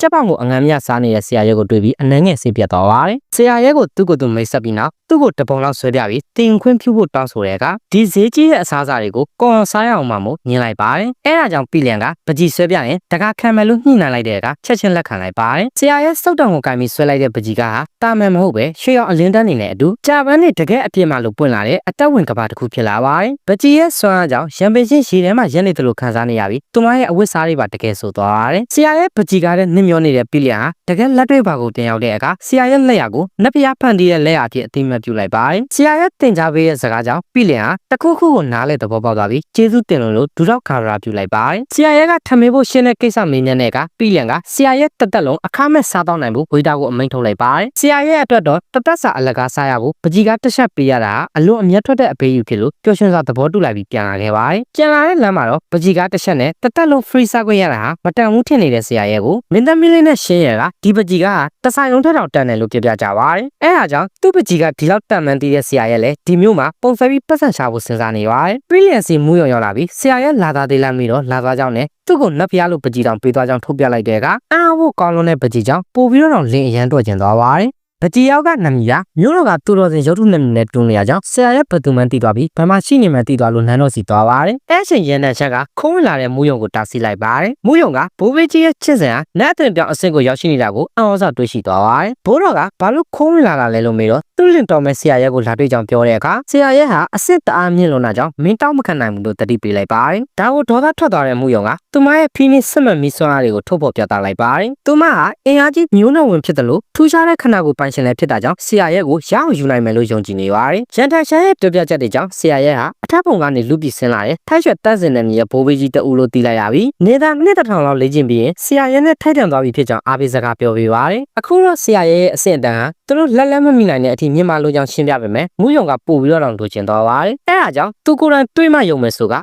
တင်းတွေးခွင့်တောင်းနေရကြောင်းအခုဆရာရဲ့အနာယူနေပြီမို့မနှက်ဖြတ်လိုက်ပေးမယ်ဆိုကပြန်လွတ်လိုက်ရပါတယ်။တစ်ဖက်မှာတော့ဆရာရဲ့ကရှမ်းလို့တုံနေပြီးညီခွေးမလေးကလည်းနေ့စီကြည်ကြံရေးတာဝန်အတွက်ဟော်ရန်ကြောက်တုံးနေလာပေးပါတယ်။နေ့တိုင်းကြောက်တုံးနဲ့လေ့ကျင့်တာတော့ဘာမှမထူးလာဘူးထင်နေပေမဲ့တကယ်တမ်းမှာတော့သူ့ရဲ့ကြင်ကြံမှုကအယမ်းမြင့်လို့ကြောက်တုံးနဲ့ပါတဲ့စွမ်းရည်တွေကတောင်ပေါ်ကတဲတဝင်းလိုဖြစ်နေတာဖြစ်ပါတယ်။မနက်မိုးလင်းတဲ့အခါမှာတော့မင်းသမီးနဲ့ရှင်းရလို့ရောက်နေကြပြီးဆရာရဲကိုအပိုင်သိမ်းဖို့ညီမျိုးစုံနဲ့ရှင်းကပ်နေကြတာဖြစ်ပါတယ်။ဆရာရဲကတော့နှင်ထုတ်ခြင်းပဲမဲ့တယောက်ကမင်းသမီးတယောက်ကချင့်ကြံသူမို့မနှင်ထုတ်ရဲတာဖြစ်ပါတယ်။မူးယုံကလည်းဆရာရဲနဲ့တွေ့ဖို့ရောက်လာပြီးမင်းသမီးကဆရာရဲစီခေါ်သွားပေးပါတယ်။မူးယုံကလှမ်းခေါ်မလို့လုံနေစဉ်ဘိုးတော်ကတားလိုက်ပြီးဆရာရဲတခုခုဖန်တီးနေတာဟာသူတို့အတွက်အခွင့်အရေးကြီးတစ်ခုဖြစ်လို့မနှောက်ယှက်ဖို့ပြပြပါတယ်။ဆရာရဲကတက်တာရုပ်ထုတစ်ခုကိုအာယုံဆိုင်ထူးဆင်နေပြီးသူအာယုံဆိုင်နေတဲ့အချိန်မှာထွက်ပေါ်နေတဲ့မြူကိုးတွေနဲ့တာအုပ်စွမ်းရည်ကြောင့်မူးယုံအံ့ဩသွားခြင်းပေါ်ရင်ရောက်တဲ့မပိမ့်မရောက်အကာအကွယ်လုပ်ထားဖို့ဘိုးတော်တတိပေးလိုက်ပါတယ်။ဆရာရဲစီကထွက်နေတဲ့အငွေသက်တွေကနတ်ဖျားလိုဖြစ်နေပြီးတက်တာရုပ်ထုပြီးသွားတဲ့အခါစမ်းကြတဲ့ပေါ်ရင်ရောက်နေထွက်ပေါ်လာပါတယ်။ဆရာရဲရုပ်ထုကိုမြင်လိုက်ရတဲ့အခါမူးယုံကဒါရှိတဲ့နတ်ဖျားတွေတီထွင်ထားတဲ့ဒနာရီလားရွှမ်းဝမ်းမျှော်စင်ဖြစ်နေတာသိလိုက်ရလို့အံ့ဩသွားပါတယ်။သူမကဘယ်လိုသိလဲဆိုသူတို့မျိုးနွယ်ကရှေးအောင်အကြောင်းအရာတွေကိုမှတ်တမ်းတင်ထားတာကြောင့်ဖြစ်ပါတယ်။နှစ်တောင်လောက်ပြောင်းနေတဲ့ပစ္စည်းကိုတပုံနဲ့တူအောင်လုပ်ထားတာမို့ရှေ့ခေတ်တုန်းကတွေ့ဘူးတာလို့စဉ်းစားစရာတွေဖြစ်ကုန်ပါတယ်။နောက်တော့ဆရာရဲကသူတို့ကိုတွေ့သွားပြီးဘေးကဘသူလဲမေးတော့မူးယုံနဲ့မိတ်ဆက်ဘေးကမာနကြီးတဲ့မူးယုံကဆရာရဲရှိမှပုံစံတောင်းသွားလို့ဘိုးတော်ပါအံ့ဩသွားပါတယ်။ဆရာရဲကမူးယုံရဲ့ရှမ်းသာတဲ့ပုံစံကိုကြည့်ပြီးသူ့ရဲ့လက်ရတွေကိုစီကောင်းကောင်းနဲ့ရောင်းမှုကြံစီပါတယ်။မူးယုံကရုပ်ထုတွေအကြောင်းသိတဲ့သူထင်တာမို့သူ့ရဲ့စူပါမန်ရုပ်ထုတွေကိုလိုက်ပြပြီးစကားဆက်မိပြောရင်သူမဟာနမီကျော်ရှမ်ဖုန်းအဆောင်ကိုတီထောင်ခဲ့သူမှန်သိသွားပါတယ် အဲနောက်အမှုပညာနဲ့ကျင့်ကြံခြင်းလမ်းစဉ်အကြောင်းနက်နဲတဲ့စကားတွေပြောရင်သူမကိုအယောင်ဝယ်ပဲဆွဲဆောင်လိုက်ပါတယ်ဆရာရဲကသူ့ရဲ့တက်တာရုပ်ထုကိုဈေးပြခိုင်းတဲ့ကမူယုံကအများကြီးတန်ကြောင်ပြပြလိုက်ပါတယ်ဆရာရဲကသူ့ရဲ့ရုပ်ထုကိုဈေးကြီးကြီးနဲ့ရောင်းရတော့မယ်လို့မျှော်လင့်ထားပေမဲ့မူယုံကငွေကြေးနဲ့တန်ဖိုးမဖြစ်နိုင်ဘူးလို့ပြောလိုက်တာကြောင့်စီးပွားရေးအိမ်မက်တွေပျက်စီးသွားပါတယ်ဒီနေ့တွေ့ရတာဟာရေစက်ဖြစ်ကြောင်းနဲ့ဒီပစ္စည်းကိုအရန်တန်ဖိုးထားနေရမို့ဈေးပေါ်ပေါ်နဲ့ပဲရောင်းပေးလိုက်ပါတယ်ဒီလိုအဖိုးရန်ပစ္စည်းကိုအလကားနှီးပါရလိုက်တာကြောင့်ကျေးဇူးတင်မိဟွာနဲ့ဆက်ရှင်နေလို့ဆရာရဲကသူ့ပစ္စည်းကိုဒီလိုနည်းနဲ့အလကားလိုချင်နေရလားဆိုပြီးညင်လိုက်ပါတယ်အနုပညာတွေစိတ်ဝင်စားလို့တခြားအရာတွေရှိသေးလားမေးတဲ့အခါအနုပညာဆွေးနွေးဖို့ဖိတ်ခေါ်လိုက်ပါတယ်ဆရာရဲတို့ကအခန်းထဲမှာအနုပညာအကြောင်းနဲ့ဆွေးနွေးနေကြကအပြင်ကနေရှောင်းနှောင်းထောက်နေတဲ့မင်းသမီးလေးကတော့သူတို့နှစ်ယောက်ရဲ့စကားပြောတတ်တွေကိုကြားပြီးမူယုံကိုမောဖို့ကောင်းတဲ့မိန်းမလို့ဒေါသတကြီးနဲ့ဆဲနေမိပါတယ်မူယုံထွက်သွားတဲ့ကဆရာရဲကတော့စပွဲဘက်မှာမှောက်ကြပြီးနောင်တရနေပါတယ်ဘာလို့ဆိုသူမကပကြီးကိုကြည့်အောင်မဲဆိုပြီးအလကားရအောင်ယူသွားလို့ညီတော့နေမိပါတယ်ဒီမျိုးကလူတွေကပတ်စံရှိကြလို့သူ့ရဲ့ပကြီးတွေကိုဈေးတင်ရောက်မှုစဉ်းစားနေပါတယ်အဲ့ဒီဆရာရဲစီမင်းသားရောက်လာပြီးသူ့ဆရာကြမ်းကြမ်းကဆရာရဲကပြည်သူတွေပေါ်ဂေယူဆိုင်ပေးရကြလို့ပြဿနာတရှိုးသိရင်လို့လာမေးတာဖြစ်ကြောင်းနဲ့အပြင်မှာစောင့်နေတာဖြစ်ကြောင်းလာပြောပြပါတယ်။အဲဒါကြောင့်ဝင်လာခိုင်းလိုက်ပြီးဆရာရဲ့ပုံစံကြောင့်သူတော်စင်တယောက်လို့အခိုင်အမာယုံကြည်သွားပါတယ်။ကျန်းချမ်းကနိုင်ငံရေးအကြောင်းတွေမေးတဲ့အခါဘာမှမသိလို့ဘာပြန်ပြရမှန်းမသိဖြစ်နေပါတယ်။အဲဒါကြောင့်လှည့်စားဖို့အတွက်မင်းကပြည်သူတွေအတွက်စဉ်းစားပေးလို့အလွန်မင်းဂုဏ်ပြုခံရတဲ့တယ်လို့မြှောက်ပင့်ပေးလိုက်တာကိုမင်းသားကလည်းကျန်းချမ်းကိုပိုကောင်းတဲ့ယာရုပေးဖို့တတိပေးနေတယ်ထင်သွားပါတယ်။ဆရာရဲ့ကကျန်းချမ်းကိုပြည်သူတွေအတွက်တွေးပေးလို့သူ့လိုကြောင်းဆောက်ပြီးပူဇော်တဲ့တယ်လို့ပြောပေမဲ့သူကအဲ့လောက်မထိုက်တန်ပါဘူးညင်ပါတယ်။ဒါကိုမင်းသားကလည်းဆရာရဲ့ကတကယ်ပြောနေရပဲလို့ထင်သွားပြီးကျန်းချမ်းဖះเจ้าစောက်ဖို့အတွက်အမိန့်ပေးလိုက်ပါတယ်ကျန်းချမ်းကတနိုင်ငံချင်းစီကွဲပြားနေတဲ့တိုက်ကြီးကိုစစ်တပ်ပြီးပေါင်းစည်းတာမှန်ကန်ရလာလို့မေးလိုက်တဲ့အခါဆရာရဲကနောင်လာနောင်သားတွေစစ်ပေးတဲ့မခံရဘူးဆိုရင်အင်အားကြီးတဲ့နိုင်ငံတစ်ခုကပဲတတိုင်းလုံးကိုတိမ့်ပိုက်ပေါင်းစည်းလိုက်တာထာဝရငြိမ်းချမ်းရေးအတွက်တစ်ခုတည်းသောနီလမ်းပဲလို့ပြောလိုက်ပါတယ်ကျန်းချမ်းလည်းသူသိတင်တာတွေထပ်မေးပြီးနောက်2ရက်နေနန်းတော်မှာလာဟောပြောပေးဖို့ဖိတ်ကထွက်သွားတဲ့အခါဆရာရဲကသူ့ရင်ဘွားကတမိုင်းစာအုပ်ထဲကအချက်လေးတွေနဲ့တင်လှည့်စားလို့ရရလို့တွေးပြီးပြင်းပြင်းနဲ့အိမ်ထဲဝင်သွားပါတယ်ရန်ပြင်းကိုလည်းအရင်ကပြည်သူတွေအတွက်သူစစ်တိုက်ဖို့တားခဲ့ပေမဲ့အခုဆရာရဲ့ပြောသလိုလုံးမှာပဲတိုင်းပြည်စီပင်သားရဝါဖြိုးလာမယ့်အကြောင်းတင်ပြတော့ဆရာရဲ့ကသူ့ကိုနားလဲရပဲဆိုကစစ်တိုက်ဖို့ပြင်ပါတယ်အဲ့အချိန်ဆရာရဲ့ရုပ်ထုကနမိတ်တွေပြနေတယ်ဆိုတာကြောင့်သွားကြည့်ကြပါတယ်အခုနမိတ်ကကျုံကျိုးကိုပေါင်းစည်းဖို့လုပ်နေတဲ့ကိစ္စကိုအောင်မြင်အောင်လုပ်ဖို့တတိပေးနေရလို့ထင်သွားပါတယ်ဆရာရဲကိုဟောပြောဖို့ဖိတ်ကြရမှာရန်ပင်ရှင်ကရှင်းရတဲ့တောင်ရွှေလဲကြီးကိုယူဆောင်လာခဲ့ပါတယ်ဆရာရဲကတော့လှဲဖို့ပါလာရင်ကျန်းချမ်းတည်ငနာလို့လမ်းမတစ်လျှောက်သူဟောပြောမဲ့စီလာနေတဲ့တနိုင်ငံလုံးကလူတွေကိုမြင်ပြီးထိတ်လန့်သွားပါတယ်ဆရာရဲဟာရှီရှောင်းတော့ပဲပြောရမယ်အထင်နဲ့ဘာမှမပြစ်စင်လာခဲ့တာကြောင့်လူအကြီးကိုမြင်ရတဲ့အခါမှာတော့မျက်နှာပြန်လည်သွားပါတယ်သူ့ရဲ့ဖះเจ้าသားရောက်တဲ့အခါသူတော်စင်ရဲကိုကိုးကွယ်လို့စီးပွားတက်ရှင်တားဆူရခြင်းနဲ့ကျင့်စဉ်နဲ့ပဲတိုးတက်ခြင်းစတဲ့